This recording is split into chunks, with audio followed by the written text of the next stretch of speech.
Are we ready? I think we're ready. Check. Whoop. That audio might be a little hot. It's a green day today. It is, in fact, a green day today. Good morning. Hello, everybody around the world. All right. Welcome. We are live. I think we're live. Give everybody a second. I think I just pushed it out. So just go on YouTube. So push it out, retweet it, whatever you got to do. But welcome. By the way, thank you guys for hopping in. I think I was born ready. The Jasonistas in the house. Good morning. It is time. Miss Cleo. Was she right? I don't know. I do not know. But AMD, yeah. AMD is a crazy one.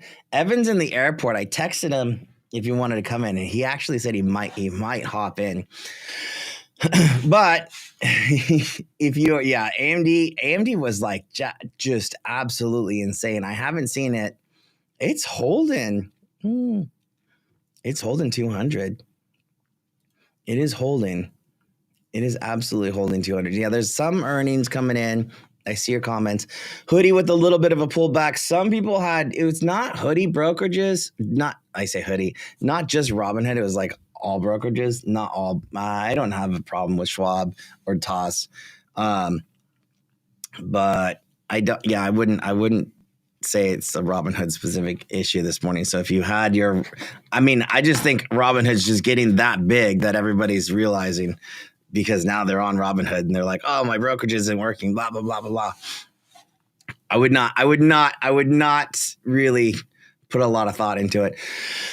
But welcome. If you're new to the channel, again, subscribe, give it a like. Appreciate you guys hopping in here. But what we do here every Monday around roughly the lunch hour is take a look at what happened last week and take a look at what the major headlines were this week so far and what we have in store moving forward. We might plan out a couple trades. We'll talk about some major economic news, major headline, and possibly some catalysts on the way. If you're looking at some potential trades, we do have a section towards the end. We might take a look at some tickers, maybe find some key areas of interest, maybe some trade ideas, and we might drop we usually drop some pretty cool value for you. So yeah, there's a lot of stuff. Yeah, definitely Hood, Fidelity. I think E-Trade also had some other issues. So it was definitely not just Robinhood. But yeah, Schwab, TOS was, as always, working like butter. But yeah, we can take a look. So drop some tickers if you want. PayPal looking good. And we'll take a look at those after the show or after the main pieces of this get through. But without further ado, let's go ahead and hop into this. And today's thumbnail, obviously, AMD and OpenAI Deal. This thing, my goodness. AMD opens up this morning. I'm looking at my ticker tape across CNBC and like, is that real? And I'm looking at this as like, we do our TA all the time. And I knew, because, if you're watching any of the streams on any of the channels, whether it's my channel, Amit's channel, or like a Wolf Trading channel that we're on, and it's like, all right, so AMD had been chopping around, huge run off 90s. Congrats, by the way. And it had been stuck just underneath 160, but it had been hitting its head on this technical ceiling just around 162. And last week, before this headline hit, it had actually closed over 162. So from a technical perspective, if you had been following the channel or us or anywhere along that like train of thought, you actually knew, hey, this was already breaking out. But this morning, my goodness, I'm looking at this thing and I'm like, is that real life? Like, is that for real? Because I was looking at something that said like 40% up in the pre-market, and I'm like, holy what? And yeah, that geez, that was real life. So that one, look, there's a lot of headlines to get through, but that was a breaking news thing.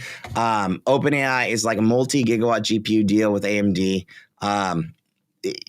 Look, it's just the whole AI sector, right? This Sam and Jensen came out a couple weeks ago, did a similar kind of thing, and it was just like, oh man, you were looking at 7 a.m. It was only up 15%, and then boom. I mean, 15% is a lot. But yeah, then when the headlines, like people really start to get a hold of this thing, it's like, wow. So we'll see if it holds on to these gains. That's fine. You know what? From a technical perspective, 185 was absolutely in the cards. 200 at that point, you're actually kind of there anyways. If you hold 185, this was just 225 was just an extension of whatever that breakout would have been. So essentially, it just made the whole move in a single shot, which, by the way, if you're familiar with AMD, this is kind of how she rolls.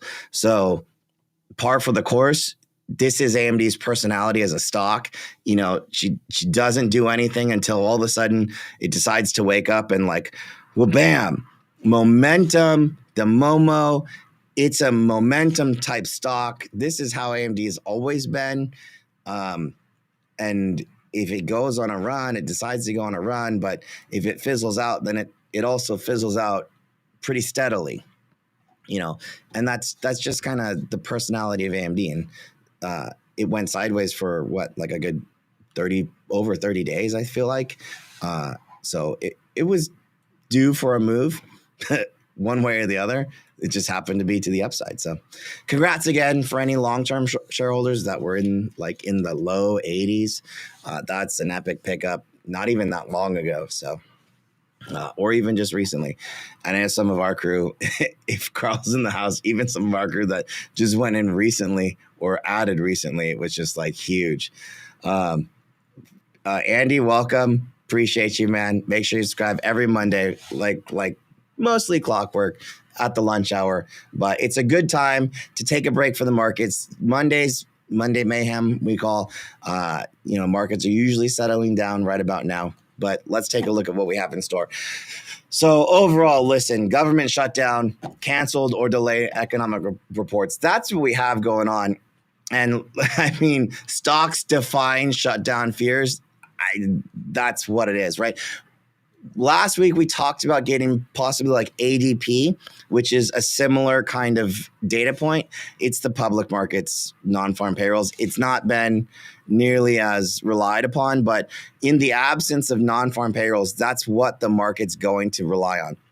And we did get ADP last Wednesday, which came in super light. It came in like, and I'll pull it up, but I believe I posted it. It was like negative.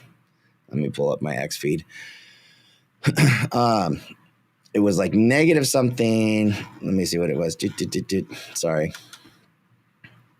I saw it and I was like, oh, okay. This is, it was negative 32,000 on a consensus of positive 50,000. And honestly, that came on October 1st. And that's what the market's running off of. And even if we didn't get that, I'll tell you what's true also is that the market's just basing everything here on what we had last, which is September. So until something changes, nothing's changing.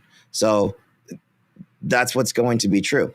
And until then, look at this. I was just looking at this. With this government shutdown continued, this is all the data that we're not going to get. So sure, non-farm payrolls, but CPI, PPI, GDP, jobless claims, any and all wage data, housing stats, retail sales, import, export prices, all BLS data, Bureau of Economic Analysis, all of it. It's just like, we're not going to get any of it. And so we basically just lean on the last data we had or any kind of commercial stuff until the shutdown commences, like ends, which, who knows. But under Trump, I think this is the third government shutdown that we've had. Funny thing. I was talking to Mama Gaines or wifey, and she's not into the stock market, but she's like, did you know that Trump? she's not a Trumper, by the way. I live in California, but she's like, did you know that Trump once said that if the government shuts down, it would be the president's fault? And she pulls up this TikTok thing, and I'm like, oh my God. It was like, there he was, but it was funny. But yeah, there you have it. Government shutdown. This is, I think, the third shutdown I was reading this morning under Trump, and it is what it is. The market will be like Steve when all the data is coming out. I don't care. I think you're exactly right? Like, that's what's happening, right? Like, the market obviously is not caring right now, and even if we got the data, the ADP data that we did get, here's what I was saying. And if you watched last week's stream, to me, it was like this. The October NFP data was likely to come in light, which when ADP did come in, it was going to be light. And it's like this every year. October NFP comes in and it's pretty light in general. And then when you get November NFP, typically annually, November non-farm payrolls, which is, by the way, if you're not familiar with this economic data point, what non-farm payrolls is and why it's so important to the market and why people are making a big deal about it right now is because that is the number that essentially represents how many new jobs are taken in the economy. And the reason that people care about how many new jobs are taken in the economy is because that, in essence, is tied to how much money people should have to spend. Meaning, if you play the tape through, if there are more people taking more jobs, they have more money to spend.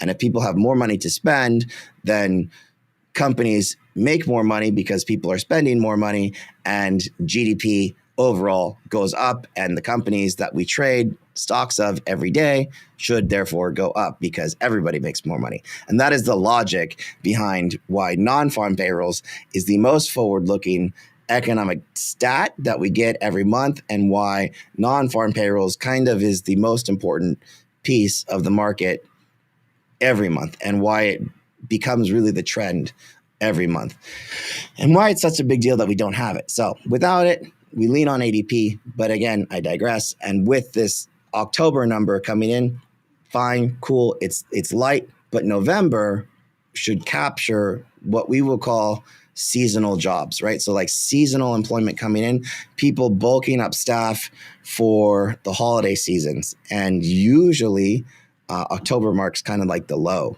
of the job market anyways. So I think that's just kind of what the market's assuming as it is. In addition to that, bad news is good news for rate cuts right now. And so with ADP coming in light, well, that's good news for rate cuts. And what you're seeing in the market right now off that reaction is, hey, look, the probability of us getting those accelerated rate cuts towards the end of this year is higher. And equity markets are liking that. And that's exactly what we're seeing. And there you have it. You guys, oh my God. Anyways, so this is why stocks are defying the shutdown fears in essence, because they don't really care. And we're probably going higher. At the same time, every day, we're getting another deal. This AMD OpenAI deal, I'm just going to lay this down like this, is that this is just another headline of many, many, many more headlines to come. If it wasn't AMD and OpenAI this morning, it was Meta and CoreWeave last week. If it wasn't Meta and CoreWeave last week, it was Microsoft and nbis the week before. This is not stopping. Think about that. That was like back to back to back to back. There's going to be another one by the time I'm here next week. I don't know what it's going to be, but it's probably going to be Amazon and somebody else. Maybe we think about Amazon. I don't know. But just saying, there's going to be more deals like this. There's going to be more stuff. But the AI build out right now it's not stopping. So anyways, other than that, there are a lot of other headlines that are happening too. Japan's Nikkei hits record highs. That index is, that's another thing happening right now. under the radar stuff. Fifth Third Bancorp acquires Comerica. I've been talking about this regional banking situation for a long time. I think we might see a lot more acquisitions within the space. So Comerica is more of a regional bank right here, Target. I like the old New York Community Bank. I like that one, but these might become more acquisition targets than anything. But with rate decreases coming down, or at least the velocity of rates coming down faster, this is better, right? And then Tesla teasing a possible new product launch, which I don't know if they've said anything. Japan got a new prime minister. Oh, there you go. This Nikkei turnaround honestly has been happening since the end of what they call YCC, or yield curve control. So this is not a new thing. This has been happening for, I want to say, over a year now, but it's a big turnaround for sure. Let me see. Yeah, we had some other IPOs. Shawbrook accelerates an IPO. UK challenger bank Shawbrook. Andrea Goldman Sachs for a new IPO listing. JP Morgan flags muni bonds as a buy. That flagging muni bonds as a buy, I didn't put that on here, but that is saying, hey, look, these near-term rates are for sure coming down. That's actually confirmation. Yeah, I think the most under the radar thing is this Fifth Third Bancorp to acquire Comerica. So again, other banks possibly acquiring larger banks acquiring regional banks is still maybe not regionals going up by just sheer asset appreciation, but possibly by acquisition. But Comerica was up quite a bit too. The Japanese Prime Minister dovish leading to the bump. I mean, I like Toyota way lower. I mean, but if you'd seen what's I forgot the ticker. SoftBank's ticker. Oh my God. SoftBank is just through the roof.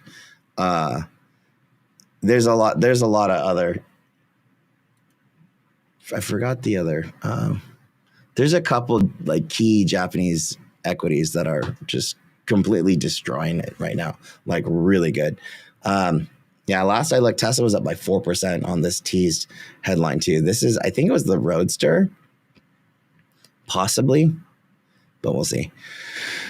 I did want to check in on this, which we haven't looked at in a long time, and this is this is seasonality. So we are now into October. I believe Yom Kippur is coming soon. I believe when is Yom Kippur? This week. So it was Sell Rosh Hashanah by Yom Kippur. That was the high holy days, or at least the saying, if you will, and we've made it out of September historically, the rough patch. It was just more choppy than anything this year. But this is where we are year one of the presidential cycle. And we typically tend to run into a bit of a nice little rally right here into year two. This year so far is not looking like this type of a doldrum, but really it's like year 3, 4 look really good. So, I mean, we don't know what year 2 is really going to look like. I heard a little blip. No, but we don't know what year 3 and 4 is really going to look like so far. But from here moving forward, normally this is the dip buys that you're actually looking for. I think I do have I heard a little, I think we have somebody hopping in from the airport. Is that? Yo, I'm not quite at the airport yet. I'm on the way. Oh, he's not at the airport yet. I'm still at my house before I go to the airport. Oh, well, I appreciate you hopping in, man. I appreciate you for having me and hanging out. This will be a shorter one. Maybe you're still live by the time I get there and I can join back, but I couldn't miss 2 weeks in a row. I couldn't miss 2 weeks in a row. Well, it's all good. He's heading out to the middle of nowhere. That's all I know. Yeah. Middle of the country. You have been missed. I'm leaving EST, unfortunately. I'm excited. If I could pre-put my name in, give me an Apple and a bmnr for when we're at that point later. Apple and a bmnr. I will rewatch the stream. We did have bmnr over 60 this morning. I haven't checked it lately. Oh, I'm Apple sorry for interrupting and wrecking the flow. What were you talking about? No. It could be good. We're just looking at some seasonality stuff. I'm not sure like where we're gonna land because this year's seasonality has been a little off. But yeah, towards the end of October is usually where we start to get a little hot and heavy. But man, we are just we're just ripping already. This week we don't have a whole lot. Were there any headlines that stood out for you? Will I have you, Evan, since you're the market news? Or today? You talked about the AMD one. I'm sure there's no way you didn't. Yeah. Fifth Thirds and Comerica. I know you've talked a little bit of this. I actually did hit that. Points. So that one I thought was maybe a little bit interesting. I did, yeah. Tesla event tomorrow. So there is a Tesla event officially tomorrow? I don't know, but everyone seems to be talking about that. And they, in one of their teaser videos, it did say 10/7. So there's definitely something happening tomorrow. And then everyone in the know seems to be talking about that there is a Tesla event, a release event coming tomorrow. So yes, it seems like there is. Have you checked the site? It was not pre-announced then. I don't know. I don't know the exact details here. But it looks pretty legit from the sources. Interesting. So that was another one. I saw a teasing of a product launch. Something. One headline that went pretty under the radar this morning: American Express adding ads to its platform. Now I did get away for that, but maybe that's a nice little business angle for them. Stock didn't move. I don't know if we look back and see on anything there, but AXP adding ads. AXP adding ads to what is that, to their rewards platform? Basically, yeah. Right now it was on there. They tested it on their rewards platform. That's where they were testing it out. But basically, all their branded areas, they're going to put ads. He believes it was postponed, is what Z said. What was postponed? The American Express or the Tesla event? Tesla event, probably. I don't think so. I would see them talking about it, but cheaper Model Y has been driving around with covers on. We'll see. But I don't believe the event. You don't want the Roadster? I mean, what are we doing? It's not Roadster or cheaper Model Y? They've already did that release event, and that just doesn't move the needle. No. People are excited about the cheaper Model Y because they think it, could drive sales. Yeah. All right. Well, I mean, other than that, I was just looking at like how much data we might not get at all, depending on how long this government shutdown is going to last. We'll see. I think it's just laughable at this point, but yeah, we shall see. Right now, there's not a whole lot of that on the radar for this week. The only thing that we had, we have a 10-year auction. So by the way, the auctions are not getting delayed. Those are happening. Treasury's staying open. That's not getting shut down. And we are slated to get FOMC minutes on Wednesday. And J-Powell has a little note, he has a little opening remarks scheduled for Thursday, which I'm sure he will get absolutely ambushed on Thursday morning. Other than that, I mean, 10-year note on Wednesday, which does move the market. And then FOMC minutes released on, 10-year note and FOMC minutes on Wednesday. And then J-Powell has some opening comments scheduled for Thursday. But let's hop over to Evan's post. And take a look at some catalysts. So here's Evan's thumbnail, Capital close. Didn't do that amazing, but I was happy with my photo. No, yeah. So bmnr Oklo. I haven't looked at Oklo lately, but yeah, the nukes are just. I just assumed they're all going to be going. I ended up just caving and end up buying Talon Energy a while ago, sub 400, because I was like, this thing's going. Last I checked, it was like 450 the other day, but they have a nuclear facility. It's 430 right now. Smaller cap, but it's like coal, nat gas, and nuclear. Smaller though. Anyways, Novagold. Let's see, IPOs. What's up with the new IPO that was listing?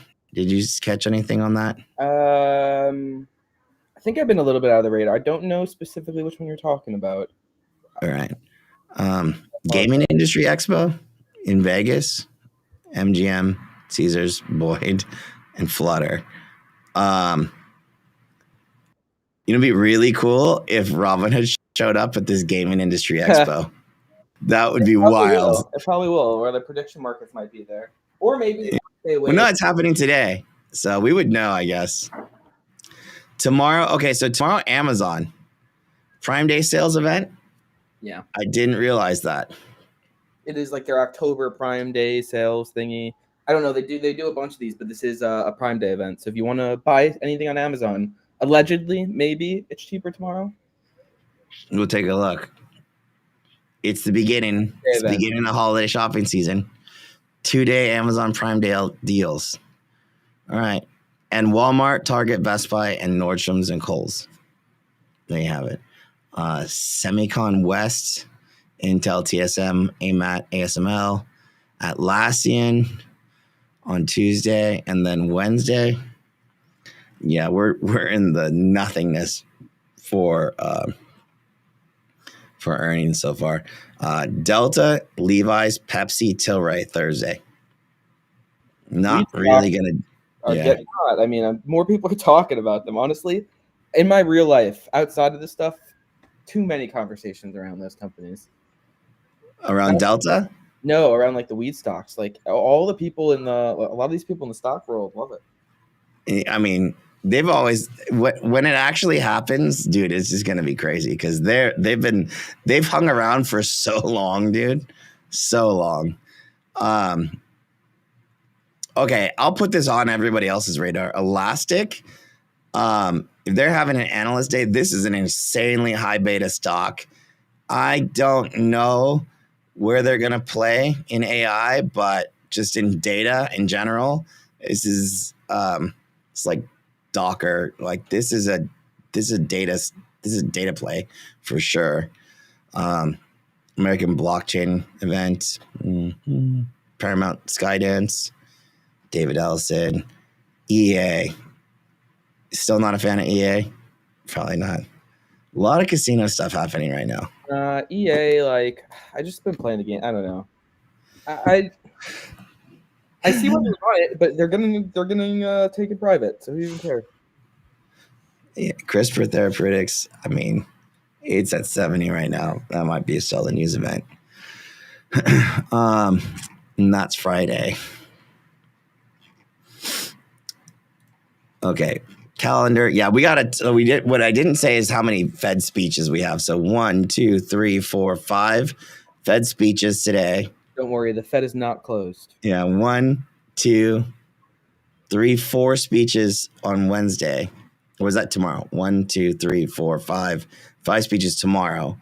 1, 2, 3, 4 on Wednesday. Then Powell Thursday, plus 1, 2, 3 more on Thursday. And then still speeches on Friday. So yeah, they're all talking. There's a lot of yapping going on. So if nothing else, they'll be talking about what they're thinking about. That's for sure.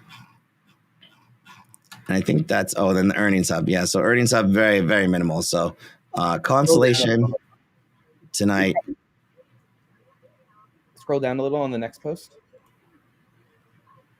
Next week, we're back, though. We're back, baby. Yeah, JP Morgan's next Tuesday. There you go. We got the ASML and Bank of America and stuff like that. So that's the bank week. That's kind of the prelude where you're like, I don't actually care about what I'm hearing for the most part, but we're getting numbers. ASML should be interesting. Week after, we got Netflix and Tesla. And so next week is earnings season starts to back. Week after that, it starts to get exciting. Week after that should be a peak mega cap tech earnings. So next time we do this, you'll be able to put earnings season is here. Could be the title. Bang. Yeah. Earnings season. I'll just say this. Government still shut down? Question mark. Huh. That's next week's title. Yeah. So we're 2 weeks out from Netflix and Tesla right now. Netflix is literally at the lows, at the most recent lows, and Elon's been after Netflix. I don't know if there's going to be any kind of earnings to justify that press down. Everything happened after the quarter ended. So they could put it in forward guidance, but also, they don't have to. Basically, the numbers, everything would have happened after the quarter. Yeah. But is this move down even kind of justified? I mean, it's down $100. I don't think so, but we'll see. We'll see what the stock says. Earnings 2 weeks. Yeah, earnings 2 weeks. Probably get a little bit of a bounce, to be fair, into that. That's an interesting setup right now. Like right now. I'm looking at my chart. GE. All right, man.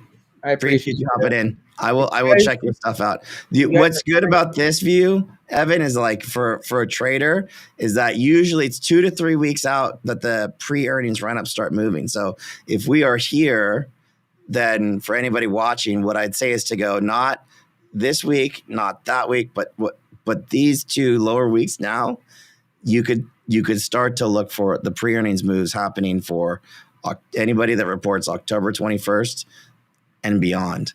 You would be positioning now for those kind of pre-earnings type moves. And we might have even gotten stuff already for stuff like a Lilly. Yeah, Lilly already moving. That was like 4 weeks ago or 2 weeks ago. That's already started. Yeah. I need everyone to make sure that who is watching this, to make sure you are subscribed. If you're not subscribed, if you are already subscribed, hit that bell button and give this stream a like. Shout out Paper. I love these things. I'll be back more full-time next week. We got cool stuff coming. I know we've been saying that for a little bit, but this is a good. We got some cool stuff coming. Subscribe to the channel. We got a lot of stuff coming. Specifically, Miss Cleo is coming too. So you'll have to stop back later and you'll see it. But all right, without further ado, thank you, Evan. Let's check in with Miss Cleo. All right, guys.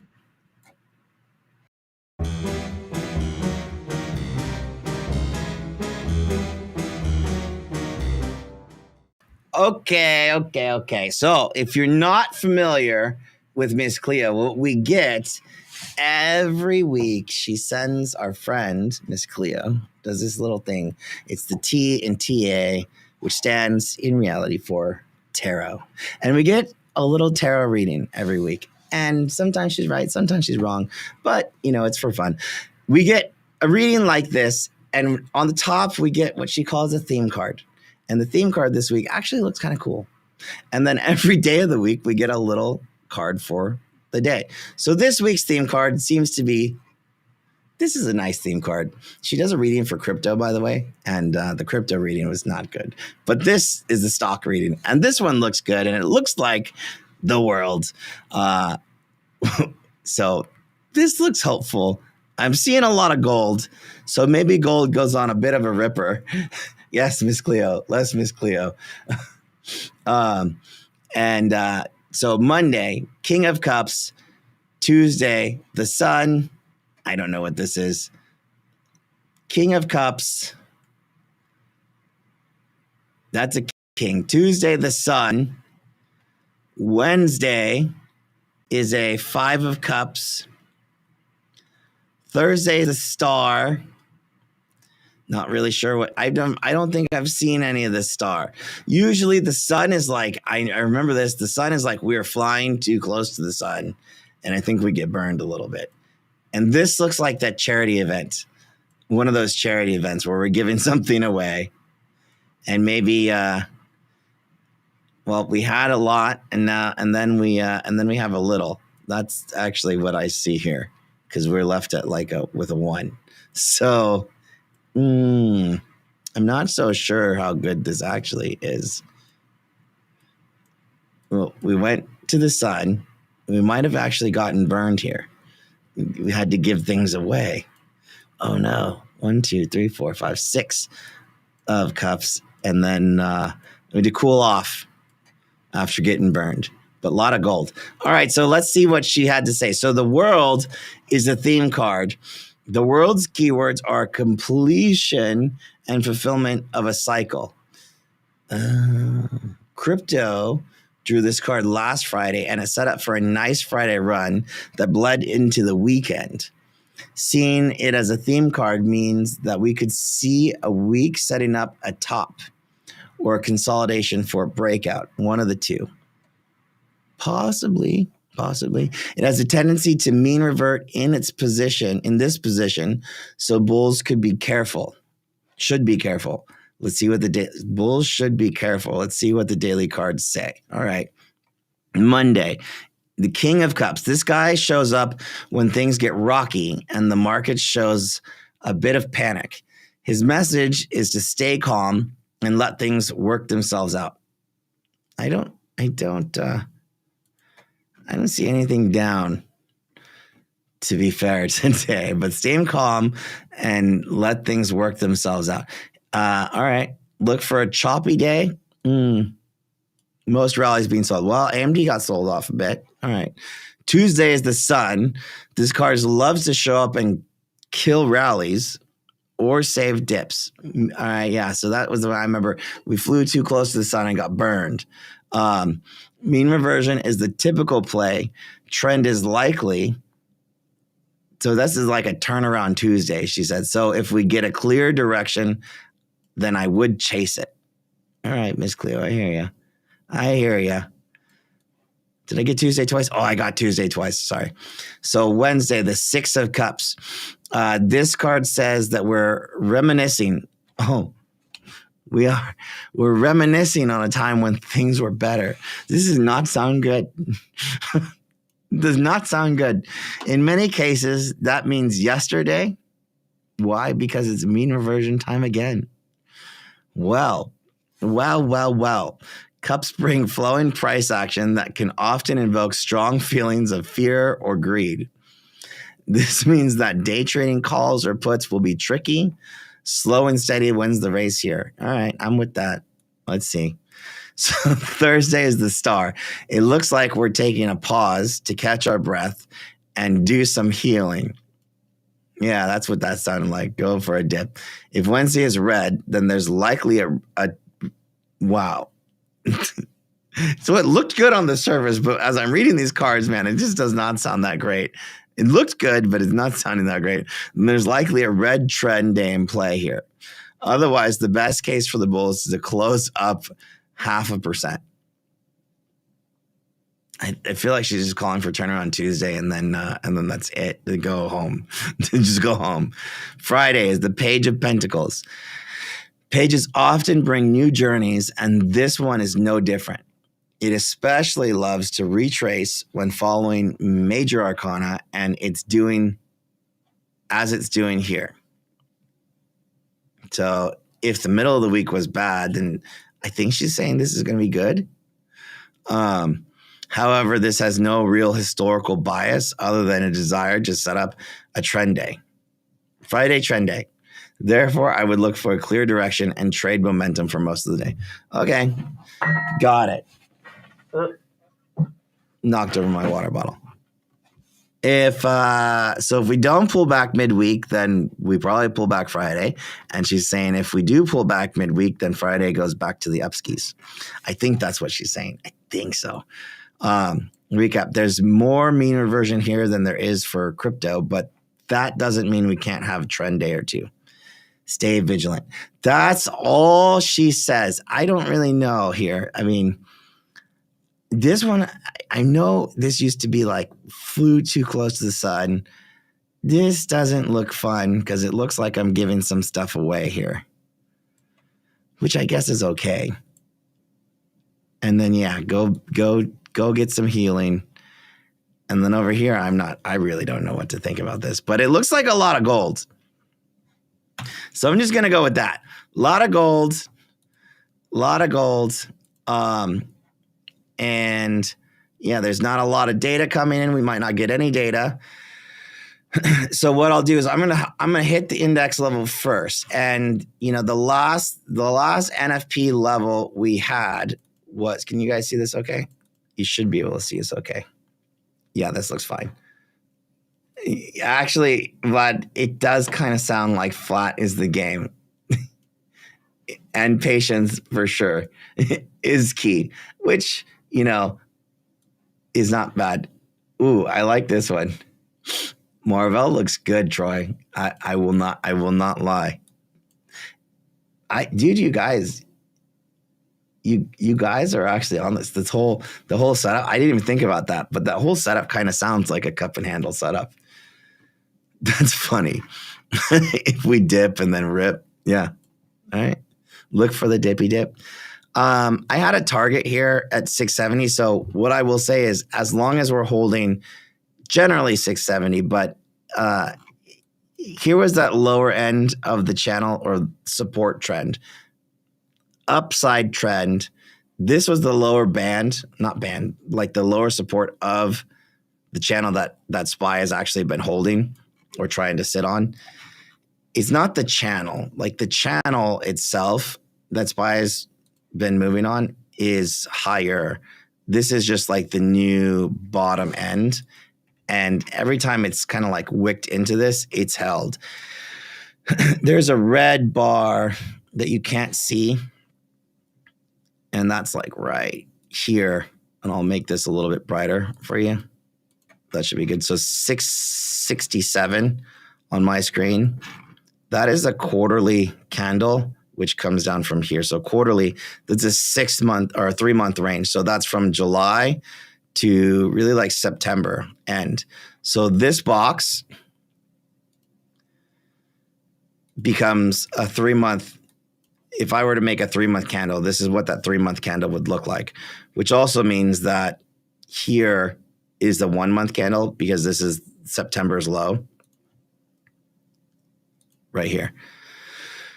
So this is an important range. And then if I draw this down one more time, the weekly low of last week is going to be right here, 661. I'm going to make this weekly low. Let's call it, what do you want to do? Let's call it orange. It's pretty far away right now. I'm going to delete this green box for right now, but that's just showing you guys where the net overall trends are. But this red line, this is an important line right now. So that was the quarterly candle. This is going to end up being September high. For sure, as long as we're holding September's high, then our full uptrend is absolutely intact. This orange line here, and I can delete this channel because honestly, those channels aren't that big of a deal. This orange line right here, I'm going to say this is your downside for the week if we do lose that 667 level, and that's last week's low. For now, that actually is going to line up with the 20-day simple moving average, which is this white line right here. You may not be able to see it clean, so I'll just make it a little bit thicker for you. That's right there. That's that 20-day simple moving average. So that's going to line up just about 660. If I did like an average week's range just to, so an average weekly range is exactly that. From the open, an average week's range to the high is up to 684. So for any of your condor people, that's your upside for the week. Downside for the week is actually 659. So just slightly below that. If we lose 659, which isn't likely for a weekly move, but an extended move below that is going to be that 650, which ends up being our NFP from September. Oddly enough, that 660 is October 1st. That's also the day that we got our ADP number. So if I were to use that ADP in place of, if I were to use that ADP, let's just say I did that. Let's just say that total experiment here, that we used ADP in place of NFP for now, then it would look a little something like this.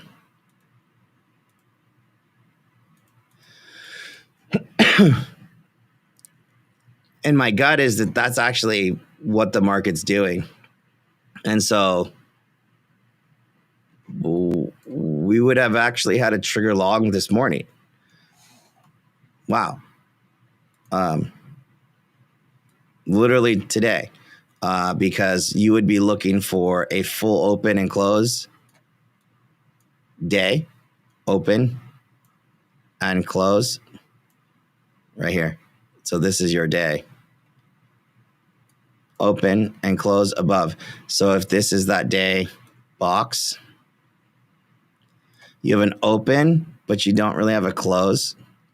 So that's not going to work here. And then you have one day here. You have an open. You have a retest. And for all intents and purposes, we're going to close above.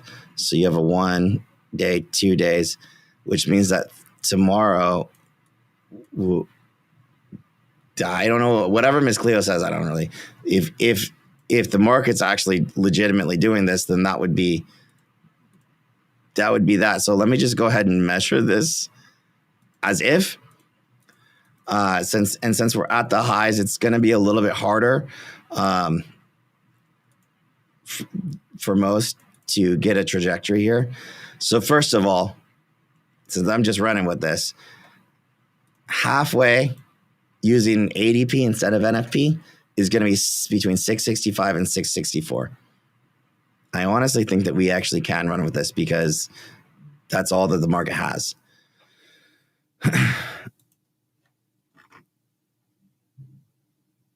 Really? Okay. And that gives us an upside target right now, 673.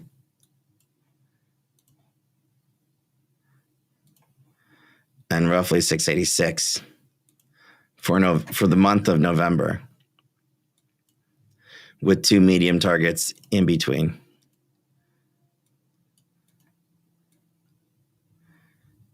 Here, just over 680. I'm not gonna lie, I kind of really like this. And just under 675. I think this goes. And this target right now, that was actually an extension of the last of down here.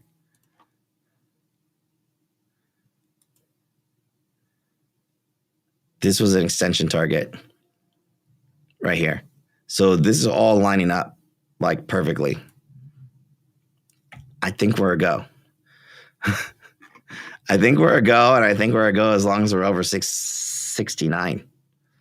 So I'm going to run with that, which means that dips would be anywhere in that 660 range. And you really go for liftoff like this. So if we do get some kind of a cup and handle, that puts you as close to 660 as possible at the index level. I'm going to run with that. If you want to screenshot it, have at it. But it looks like this. Take it. All right.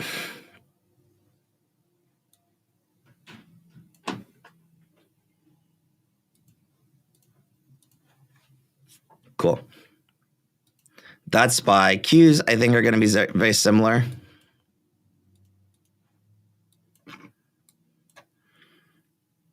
Yeah, if I did the same exact thing, so August 1st or October 1st, let's just run with it.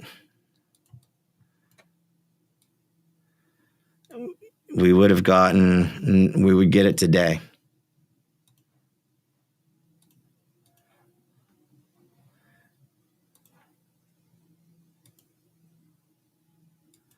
Which means that you're going to have targets would be up here. And I even on my kind of momentum gauges, I am getting, so I'm actually getting a little bit of a overhead. You're a bit of a halfway target here.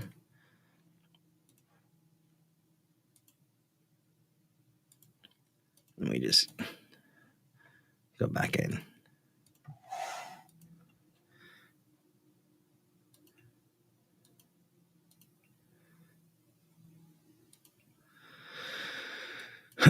Yeah, and these were all extensions from other NFPs. So that puts this, if we were to have a big pullback, just under 600. But even now, it's that gap through October 1st, ADP, geez, the market's running off ADP. Well, I mean, that's all they have to run off of. So it makes sense. But this, even from a other technical perspective, this is a gap and go kind of setup. So opening gap through the weekend, as long as you're holding literally exactly what it held, 604, you have no reason to retrace that gap like at all. But if it does 598s, would be that perfect retracement. Okay. Otherwise, dollar not extending through. So that's good to see. Dollar getting spent elsewhere for now. This is the one other canary in the coal mine that would be cautious. The only thing I'd be cautious about here is like if this holds this 97. So that's the one thing to be careful about. Gold just ripping. Yeah, this is just new high after new high after new high. I don't think you want to get in front of this freight train like at all. Long bonds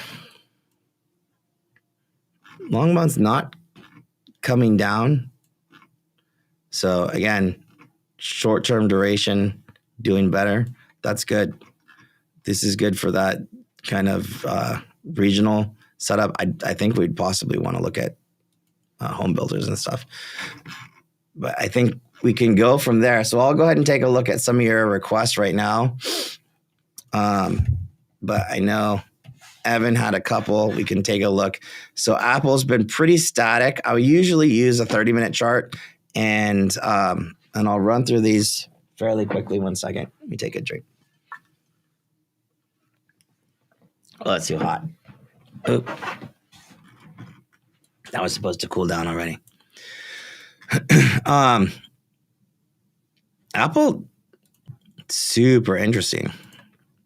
So Apple's been in a pretty heavy consolidation. 2 weeks. We had 1 day out. Today, back out again. If it closes over 157, this is looking, again, pretty constructive. I just made that completely horizontal just to see. So we have one attempt. This is all-time high. Oh yeah, it is all-time high. I mean, this is all-time high, so that taking a little bit of time is not gonna, that does not surprise me. So I think for that reason, you should give this multiple shots. So we have, oh, this is probably still going to happen. So in the regular session, this could take multiple shots. So this is 1, 2, 3. Yeah, I think this is happening. Which means that the halfway point, 255,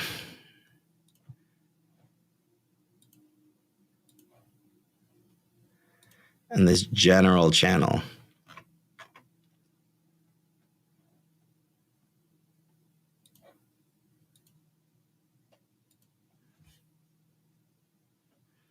Each one of these has been kind of like bought up. Yeah, every time.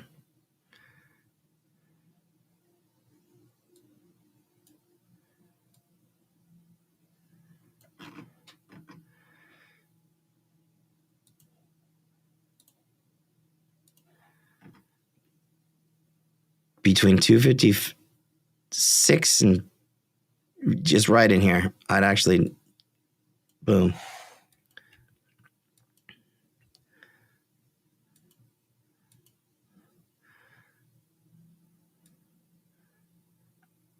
What is that? Between 256 and, well, this is like right now. Yeah, as long as this holds over 256 today, I think this is probably like any minute. And even then it could do this, but anything on this next go is this looks ready to rumble. The only thing that would make this not good is that situation. that would invalidate this, which from a technical perspective, the only thing that would make that happen is some kind of other headline that I'm not aware of, which could easily do that if headlines are going to be more of a factor. And then if that does happen, let's say if it does break out, cool, where does this go? I think is more important. 265 than really in the 270s, at least from that perspective, just from this one consolidation is what you'd be looking at.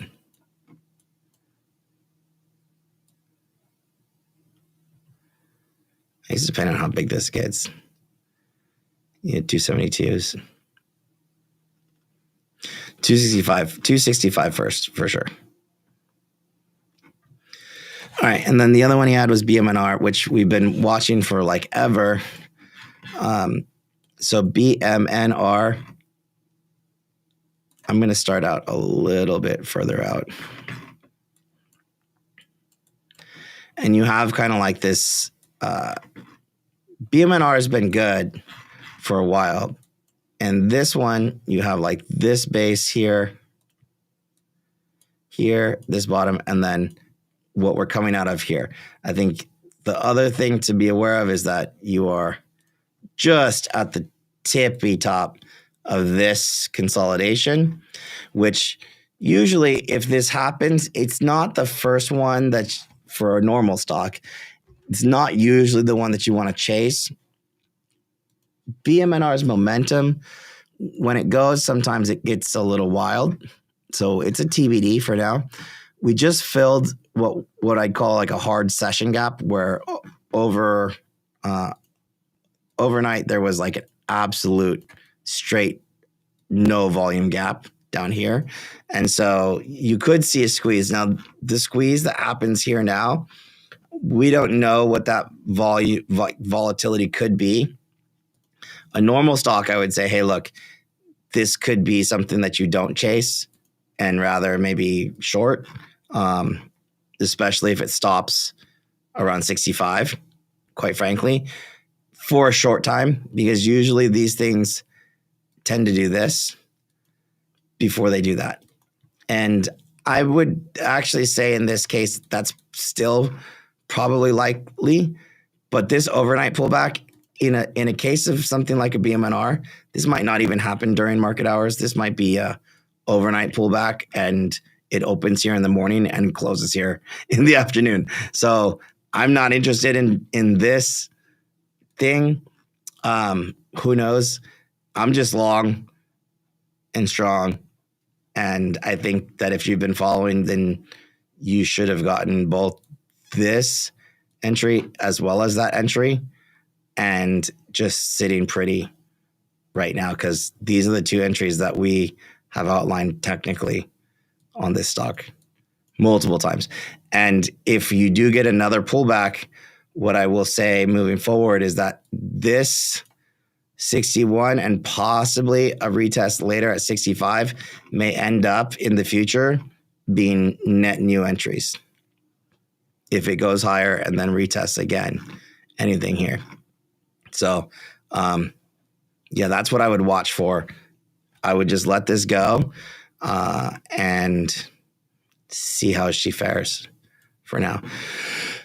Other than that, there's a let's say if it doesn't break out, kind of like your prevailing uptrend, if you will, comes down here. If this doesn't happen, and I'll just erase this for just a minute, what's possible is that this comes down in here and continues to kind of build, which means that this white kind of box is more along the lines of your support internally, consolidation support, which puts this, it's kind of hard to see, and it's really not that big of a support line, and I'm a bit hesitant to give it because I just don't think it's that big of a deal or structurally sound. It's more like in here, but it's 53 right in there. It's not really that 55. It's not really this gray box. quite frankly. But it's going to be a general kind of chop zone between here and here. See, under 55 for sure.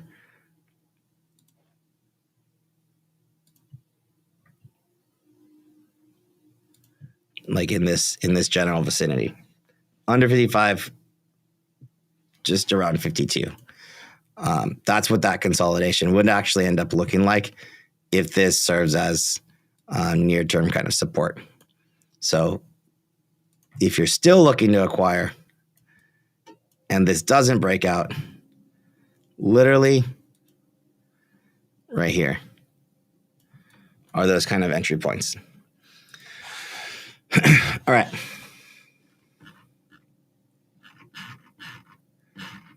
All right, I'm looking at this. I'm going to scroll up a little bit.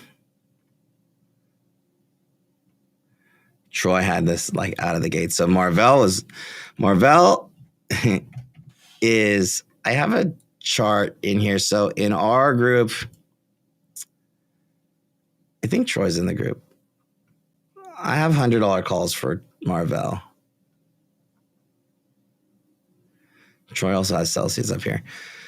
So mrvl's got a couple interesting spots on this. So post earnings, big dip, a few day consolidation right off the 200 week simple moving average. That's what that purple line is down there.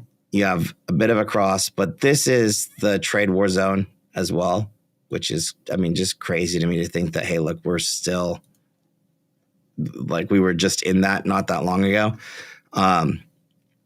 The consolidation that you're breaking out of right now is from right here to here. And then if I draw it's going to go, this chart's going to go in the Wayback Machine right now. So $80.72, that's the 200-day simple moving average that we just recently bounced off of here, which was resistance. This is a bit of a flush zone. And when I zoom out and look left, massive resistance in the past, a big consolidation zone here. Again, huge pivot zone. So this is a big deal type of level. And the last time mrvl has made this kind of breakthrough from this area, I mean, it's just ginormous. Absolutely ginormous. So yeah, we're definitely going, just hang tight with me and I'll show you the whole story here. So this is a pivot as well. And that's at 85 from that very last kind of tippy top right in here. And if you circle back, there's a lot of reasons to look at this, but this breach here as well as over here, this is where we really kind of activate, let's call it like beast mode for mrvl. Just this bit of a breach is going to take you, as long as you're over 89, this is the move that's going to take you into those hundreds. But how we get there is, if you're familiar with any of the stuff that I do, you take this a couple different ways. But one, from the swing high, and I mean absolute swing high, to absolute swing lows, you want to know where your bears are sitting. And so what I'm going to do is I'm going to say, look, this 85 level, not only do we have that confluence from what I just looked at a moment ago, right here, but this moment that we just cracked through right now, 86, what this is from the absolute swing high to absolute swing low. That's a 50% retracement. That is a giant deal. When I say it's a big deal, because from a statistical perspective in TA, whenever you do that and you hold this level, you have an extremely high probability of going to a 618 or 65, which means that your next move is very much into, it's very much into the hundreds. And how you get there is going to just moving through that one phase of action right here. That's from 86 into what we call the golden pocket right? So if it's a bearish retracement, meaning from a bearish perspective, you're essentially filling this low volume pocket right in here. And this is it's where one level of bears actually cover. And if they're still going to be bearish, well, all right, that means that down here, there's not a lot of reason for them to be short, but they'll get short again over here. That's $100, like $98, which means that we're really talking about this area right here, just under 100. So that move has officially been initiated as of today, as long as it can hold 80, whatever that is, 86, I think, 86.21. So yeah, it's a big breakout. We do have some dividend stuff coming, so it's possible that mrvl pays a dividend and then pulls back. But again, holding around that 85, 86 level, this move is definitively initiated into that $100 mark. What this other fib is right here, that is an extension from this last consolidation. But again, it's giving me confluence. It's pointing to the same exact spot. Literally pointing to the same exact spot. So I have multiple confluences here. And then if at some point you actually get through, it's 98. I don't use other fibs other than that because there's always another kind of low volume pocket that I can look towards, that if we get through that, you have another area right here, which is 107. That's going to equate to a low volume pocket right in this area. That would be that next move from a technical perspective right in here. And if you get through that, well, this is what we're looking at. So this is a very long-term play on mrvl. It's never been short-term for me. And each one of these are kind of like the phases of price action. Again, you lose one level, you go down one level, but from 85, you're going just under 100. If you get through 98, you're going to 107 and slightly over. Then you have a large consolidation to get through. But any closes up in here, we'll talk about this later on, but this is TBD. It's a ways out. But that's mrvl. And that has been on. I slow and steady on that one. I think we're happy. Celsius is not too dissimilar. So Celsius, it's actually the same exercise. Absolute swing high to absolute swing low. You're not quite there yet. The similar level, and you can do this on all your charts, 50. So this is bearish retracement. When that first bear kind of fails, 59.97, you will very likely start heading into that next kind of pocket in here. That's to 69. It's fighting with it here and now. Does it hold? Right now it's just fighting with it, which is to say, okay, it's probably holding, which means that your kind of retracement here is going to be better as close to 56. And I would say right around this area right here. So the last low before, like you can kind of see it on the charts, but this area here is where they've been picking it up. And I have confluence in terms of from this swing low to swing high. That's what that's called on the chart, low to high. This move, impulse, if you will, if that pulls back a little bit, that's actually going to give me a bit of confluence into a 20-day simple moving average and the 50-day simple moving average. And it's going to be about a 50% retrace from this kind of impulse up. And it's also like if price did this, you're going to get a really nice little pattern to launch you through. So I would prefer this entry in here towards 55.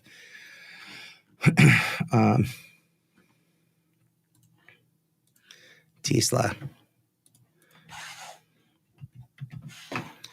This guy it's hanging on. So last Friday, it looked kind of weak, but Tesla's kind of developed a bit of a new trend channel, if you will. So this is the channel that Tesla's really developed recently. This is since mid-September.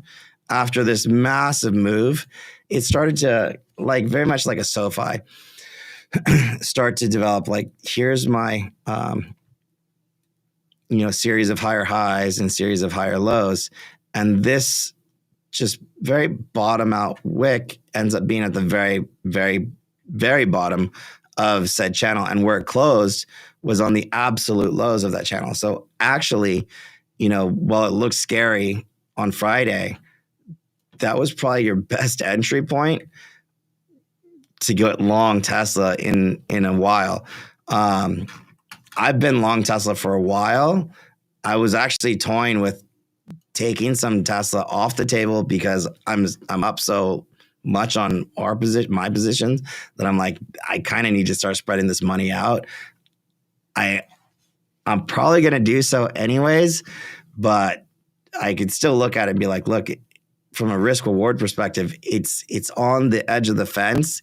It was on the edge of the fence Friday, but it's still like, dude, it was just, from a risk reward perspective, it was at the very, very bottom of the channel. And also 414, that was a big level to hold. 414, if you go all the way across, you have this bottom here. You didn't want to see it lose that. That was crucial. And then if you go all the way across, that was actually November 2021 high. So holding 414 Friday, key from here, key for 2021 high, key for just this more recent consolidation high. That was a big deal hold. We'll see if it stays. We're not out of the woods yet. Tesla is not out of the woods yet. And at least for now, holding that 425 area is going to be a big deal. But if this starts trending below 414, I'll just say it actually will be in trouble. And what we saw more recently has to really has to hold as a low end of the trend. Definitively for 415. Otherwise, this is going to be in a bit more danger of a legitimate pullback, because the bottom end of this trend is actually way down here, more towards like 370. And I wouldn't be surprised if this took a bit of a dip, but that was a bit of a dip just Friday. So not surprised to see it get bought back up, but won't be surprised either to see it go sideways for a bit. It's one to watch. If it continues to break out, though, like if it's trending over 460 here, and this upwards channel is just like in trajectory. Like if Tesla's over 475, this is just gone. It's just gone. And yeah, we are well on our way to 550 end of year, possibly slightly higher, which would put us into that. I don't want to say 600 end of the year. That's not really realistic.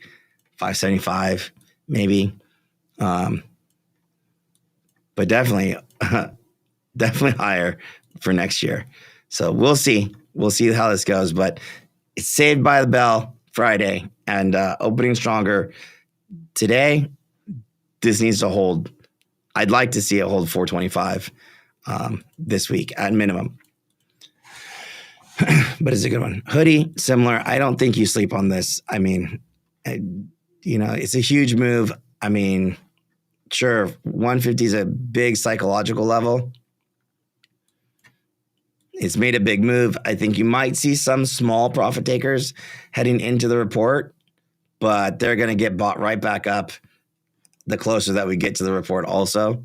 I would just not worry about this. And my time horizon for Robinhood is just long. So I don't know what to say about that one. If it is over 150, trending over 150, I'm really happy. 143.69 is that quarterly level. So that was that last breakout area. So if you see it around 144, I would expect it to start bouncing actually. And you have kind of a bit of a double bottom around 145. So I still think pullbacks end up getting bought on this pretty quickly. Net. Is Meta really a buy around here? I have no idea. If it was going to hold here, that's where it would have been like quick to hold, and it was quick to fail. So that was a no. And it got to the low end of that was the target. It hit the downside target today. So the downside target was 690 today. That's all I can say. Is that a buy? All it was is the downside target. Does that mean it stops going down? I don't know. That's a really difficult question. But it was the downside target, no question on that. That was from right here and right here. So that's the 3-month low. That's from July. Yeah, from July.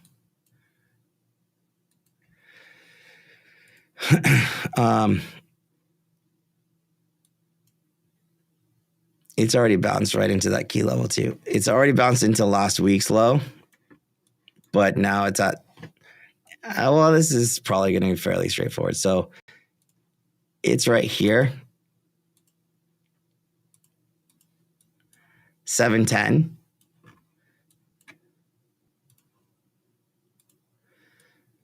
You're going to chop. So at 710,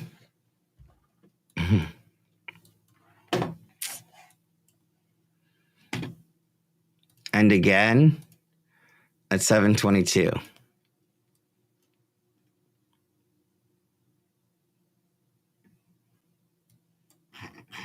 Depends on your time horizon. So I can't. So for Forbes, or if anybody else really is asking yourselves this, there is no answer to this question unless you can define a buy for how long. Like, is it a buy here? It's a buy here if you expect, if you're talking about an investment timeline, meaning like if you're going to hold it for a minimum of 5 years, yes. If you're going to hold it for a day, no. If you're going to hold it for a month, no. A week, no. A year, no. I can't tell you that. I have no idea. But if you're approaching it as an investor and not a trader, for sure. Does it mean it's going to go lower? That, as a trader, you have to see a break of structure, or a couple, which right now, you're real like chain. You need both structure and character. So right now, that is definitively not going to show up until 721. So you've done a lot of damage to this chart. This chart is a lot of damage. So your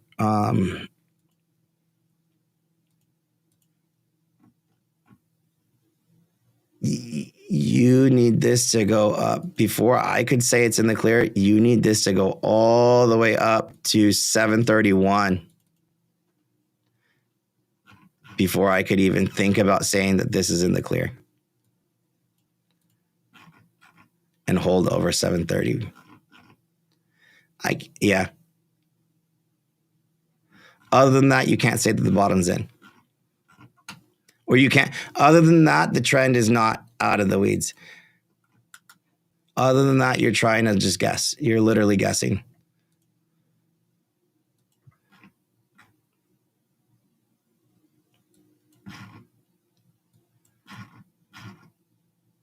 Or you'd have to throw some kind of fundamental analysis on this. But I got nothing here. Other than this is last week's lows that it's running into, which may or may not hold as resistance, or who knows.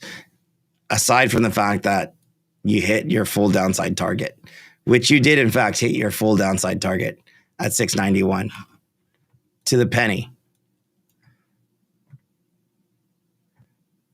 Like to the penny. So target acquired, it's not a short from that perspective anymore, because you did hit that. You would need to, it's a horrible risk reward short now. So you would need to see like a full net new breakdown below 680.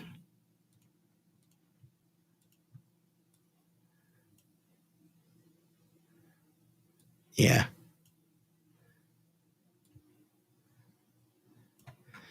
This will probably go sideways for a bit.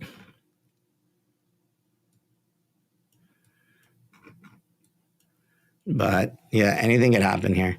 This is like a no touch. I won't look at this chart for like another month, to be fair, unless a headline shows up.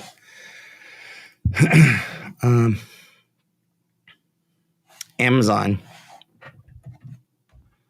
I'm interested. So last week, the last couple of weeks, I've been watching this. Look, so Prime Day we have coming next week, or tomorrow apparently. I think the holiday season incoming. They had some like crap headlines the last couple weeks. This is nearing a 2-week consolidation. The bears have taken multiple shots at this. 1, 2, 3. I mean, I like this setup as something that's incoming. I have small position now, but I think a trade is coming here soon. Probably very soon. It's not like a meta. It's not out of the weeds. One of two things is going to happen though. And the more intriguing thing to me, unlike a meta, is although this has the downside target on Amazon is 210. So unlike meta, AMD or Amazon has not hit its full downside target, which would have been 210. So I guess there's that. The upside target is more like 225. So for Amazon to be out of the weeds or out of the woods, it actually does still need to be over 225 for me. But because they've tried so many times, I'm actually more interested in Amazon. I think that some of these bad headlines are probably gone.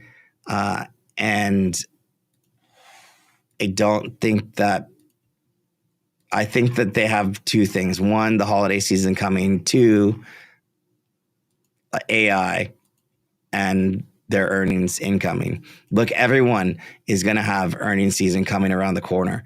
I don't know that Meta is going to be like a big beneficiary, but I know that with all the data center builds and everything, you can easily look at Amazon and be like, okay, check that box.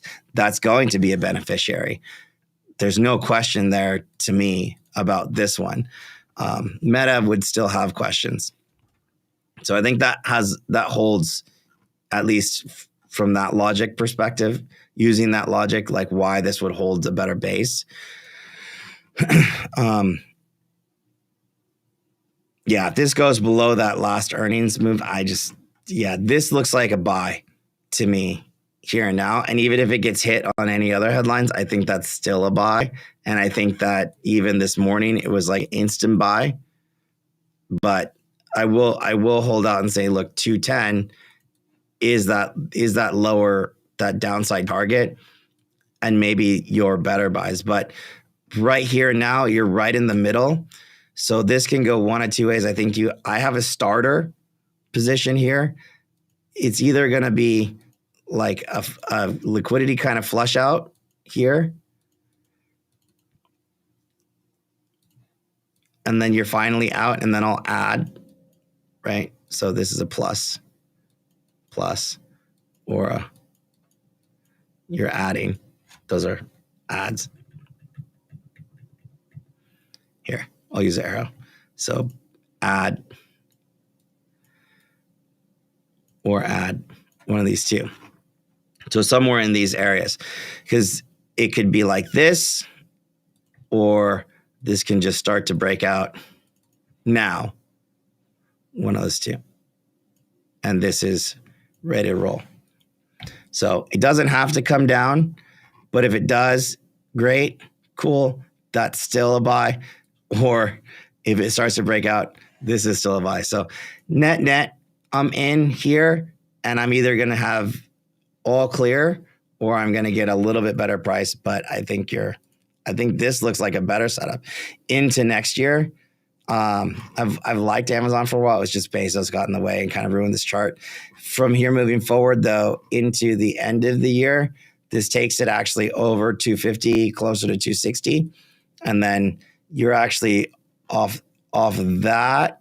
You're still in that 275. And this is that full year, next year view. So here's this view from that pullback retracement. Now you have a better consolidation. It's still setting up for that 2026 real breakout. And all this is a bit of a retracement from here to here. And it would be holding off the 200-day.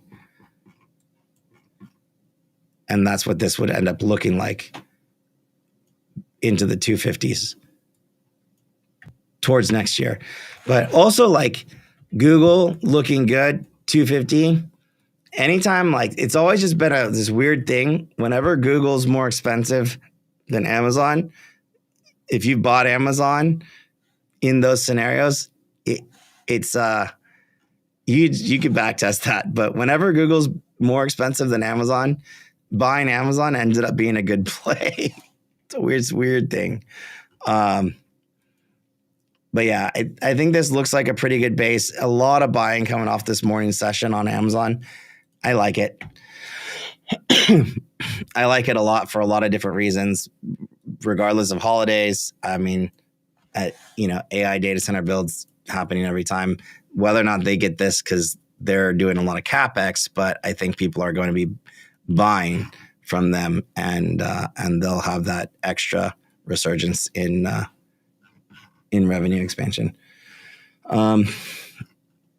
Other than that, one thing before I head out, and I'll leave you with this one, SMCI, man, I will say, regardless of whatever, this to me remains like the biggest no-brainer in the market. Like, even though it's had huge days, I don't know if you guys realize where this is from a chart perspective, but this is Liberation Day.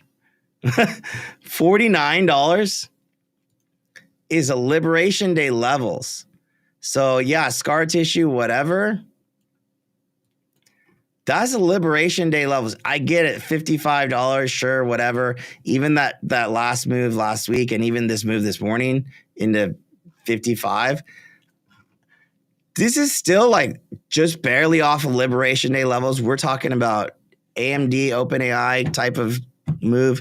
We're talking like CoreWeave, Meta data center builds, Microsoft, Nebius, by the way, probably a really good buy. But all that stuff gets built on Dell and SMCI, any way you slice it. And regardless of accounting issues, regardless of getting booted from the NASDAQ 100, technically speaking, oh, by the way, like little packet peeking out right off the tip of this. This is Liberation Day pricing. That's dumb. I just feel like that's not, there's zero problem.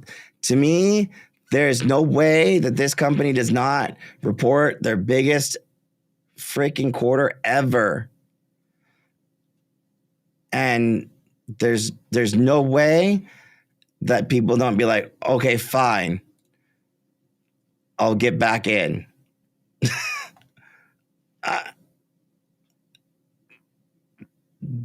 There's like, this is just like crazy.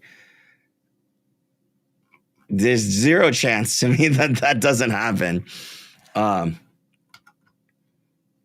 regardless of how many RSUs they issued, regardless of, how many capital raises they've done, minimum 80 or 70. I mean, just whatever.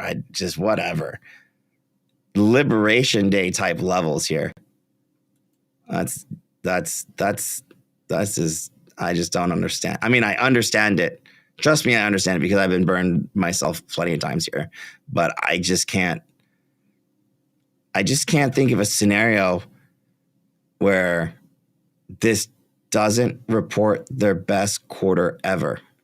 I just can't. Can you guys, like, if you're bullish on AMD, or if you're bullish on NVIDIA or Intel or any semi stock, like, how does this not make sense? All right. CRM $10 candle. Stop it. Oh, that is a big candle, CRM. You got me on that one. Analyzer got me on that one. He made me look.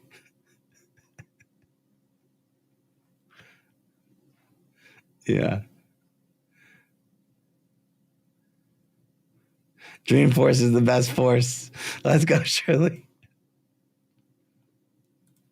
Tim, no. So, like, here's the thing. I SMCI, they like to pre-announce, so you don't know. I got to figure out what's going on with my SMCI position here. I'm not going to do anything here. SMCI likes to pre-announce. I don't know when it's going to happen. I think the market's coming around to it. I think it's obvious.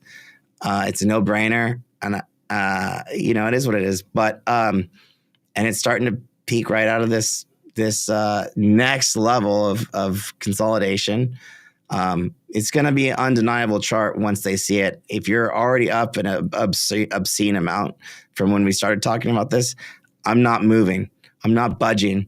By the time I'm up 500% on an option position, people are just going to be noticing it. If you're not familiar with how we roll, sorry, I'm going to stop now. But that's what's going to happen. But I don't think that I want to try and take a short dated call or options. Like, it's just what it is. You don't know. Don't try and time this like super perfect. It's, and then when earnings do come, look, what's also true is that server margin sucks. There's going to be a lot of people coming out of the woodworks that are like, oh, it's a 9% or sub 10% margins. There's no moat on the company. All these things are absolutely true. I'm not drinking the Kool-Aid here. I'm not suggesting anybody should, but I think you could serve it because this doesn't make a lot of sense. Just fundamentally. Anyways, but yeah, I wouldn't try to be short dated. Options are actually still cheap because of how sideways the stock has been, and it's a rare opportunity to get long dated options on a cult stock like SMCI this cheap. So I wouldn't. So I'm taking advantage of that personally for like 2027, 2028 call options, and my shortest date is like 2026 January. But anyways, other than that, I got some questions. Like nbis, I think is just like, this thing is looking good, but maybe a little extended. Also, like data center stuff, CoreWeave.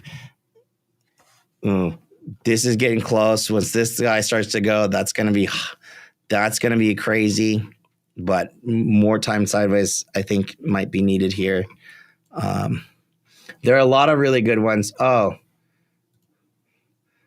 I mean, I was leaving, and then you guys start getting me with my babies. No, I didn't cover PayPal. If you had asked me about Arista, then you might have got me. But this is on my baby here. But yeah, this one, I mean, again, looking really good. Extensions and oh god.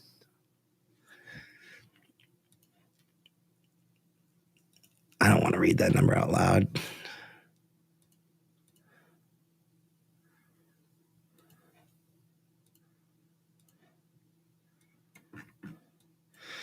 So this is the same stuff. Like this is how it works. These are this exercise. Nice double bottom, 186. Look at that. I mean, that's just beautiful breakout retest. You're going, once this is over 235s, 236s, this is gone. Sayonara. That was with a totally English accent. But that's got a 300 number on that one. Holy moly. Yeah, they're all ready.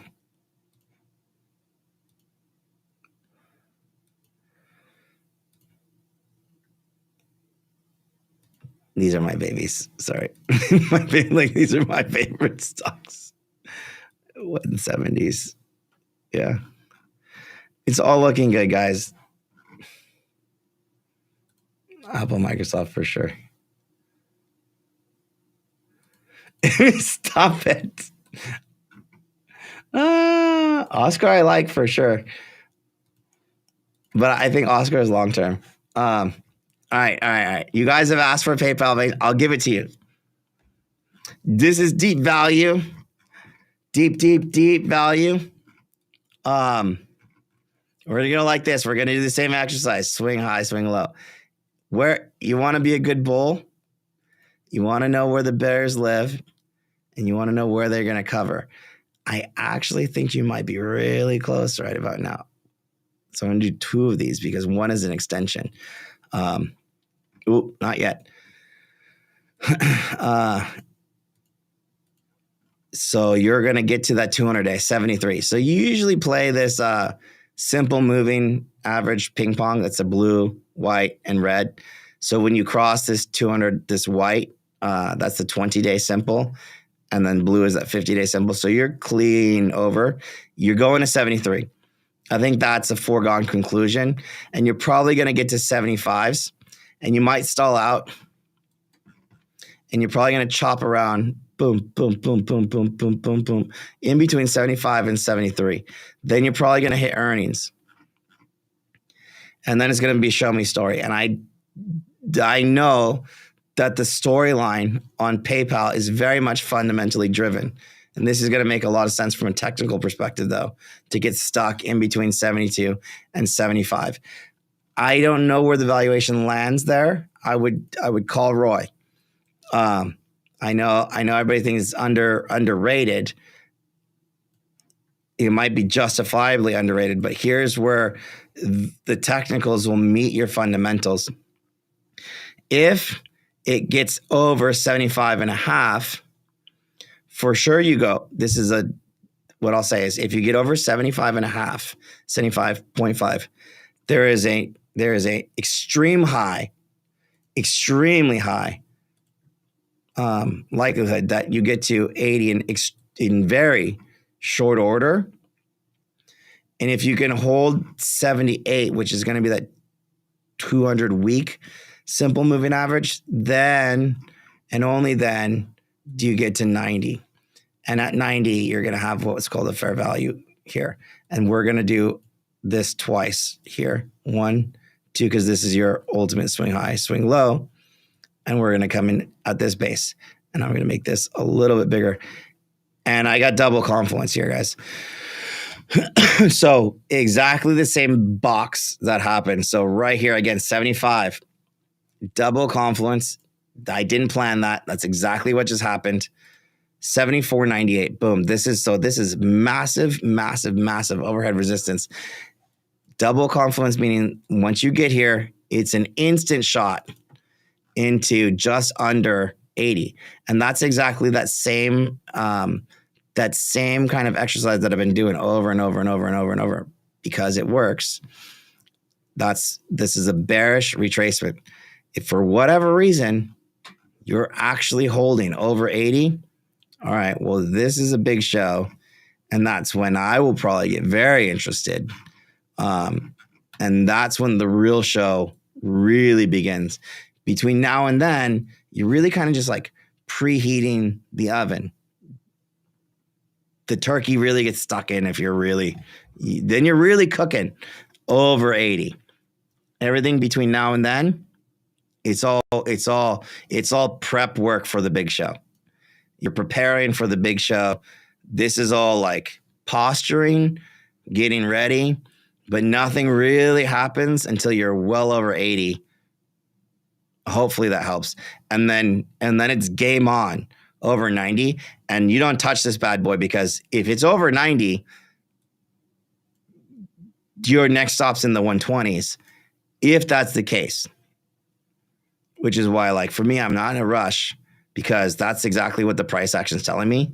And like way down here, it's all just like preparation, because the big show's not even begun. They're just like, this is like pre-sales tickets for possibly a show that may or may not happen later on down the road from a technical perspective. Now, if you know something that says something different from a fundamental perspective, it's a whole nother story. But from a technical perspective, I just told you the story that price action is telling. Hopefully this helps. All right. I am going to end it on that. And I think that was pretty good for you guys. So with that said, I appreciate everybody who's hopped in. But make sure you guys give the stream a like. Please follow the channel. We'll have some more stuff happening sooner than later. And for now, have a good week, guys. We're on to the next, and I will see you on the next one. Adios.